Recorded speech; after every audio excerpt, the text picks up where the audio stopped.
અમદાવાદમાં એક તરફ દુરસ્ત કાયદા વ્યવસ્થાની વાતો ચાલી રહી છે। થોડાક સમય પહેલાં અમદાવાદ પોલીસ દ્વારા રાત્રિ દરમિયાન કોમ્બિંગ હાથ ધરવામાં આવ્યું, ચેકિંગ કરવામાં આવીને એક પ્રકારની પરિસ્થિતિનું એવું નિર્માણ થયું, એવો ઘાટ સર્જાયો કે હવે અમદાવાદમાં સબ સલામત છે।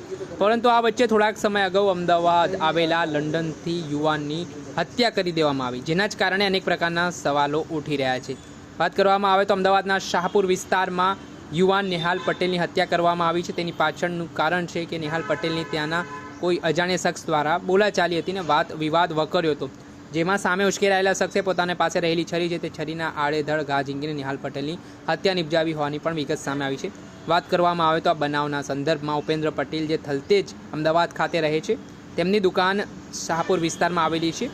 નેહાલ પટેલ નામના જે મૃતક છે, થોડાક દિવસ પહેલાં તે લંડનથી અમદાવાદ આવ્યા હતા અને ત્યારબાદ નેહાલ પટેલ અને ઉપેન્દ્ર પટેલ તે બંને છે તે શાહપુર ખાતે આવેલી પોતાની દુકાન છે ત્યાં જાય છે। તે દરમિયાન સાફ સફાઈ કરવામાં આવે છે, ત્યારે નેહાલ પટેલના જે મોટા ભાઈ છે ઉપેન્દ્ર પટેલ તેઓ કહે છે કે હું એક કામ પતાવીને આવું છું, તું દુકાનનું ધ્યાન રાખજે, સાફ સફાઈ કરજે। આ બાબતને લઈને નેહાલ પટેલ પોતાની દુકાન હતા, સાફ સફાઈ કરી રહ્યા હતા, ત્યારે કોઈ અજાણ્યા શખ્સ સાથે કોઈ બાબતને લઈને વિવાદ થયો, બોલાચાલી થઈ। વાત એટલી ઉગ્ર બની કે સામે જે આરોપી છે તેના દ્વારા પોતાની પાસે રહેલી જે છરી છે તે છરીના આડેધડ ઘા છે તે નેહાલ પટેલને ઝીંકી દેવામાં આવ્યા હતા।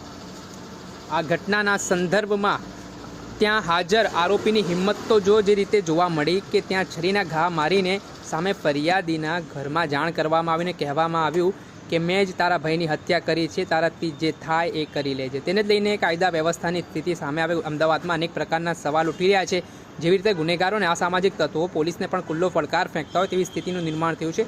આ મામલાના સંદર્ભમાં શાહપુર પોલીસે અજાણ્યા શખ્સ સામે હત્યા અંગેનો ગુનો નોંધીને કાયદેસરની કાર્યવાહી હાથ ધરી છે। પરંતુ જેવી રીતે ફરી એકવાર અમદાવાદ શહેરમાં કાયદા અને વ્યવસ્થાની સ્થિતિ કથળાઈ છે, તેને કારણે અનેક પ્રકારના સવાલો પોલીસ પ્રશાસનની કામગીરી સામે પણ ઉઠી રહ્યા છે। ત્યારે જોવાનું રહ્યું કે અસામાજિક તત્વોને ગુનેગારોમાં ફરી ડરનો માહોલ જોવા મળે તે માટે અમદાવાદ પોલીસ કમિશનર જ્ઞાનેન્દ્રસિંહ મલિક કયા પ્રકારની કાર્યવાહી આગામી દિવસોમાં કરે છે તે જો રહ્યું। દર્શક મિત્રો, એન કવરેજ ન્યૂઝને આપ લાઇક કરી લો, સબસ્ક્રાઇબ કરી લો અને શેર કરવાનું ભૂલતા નહીં।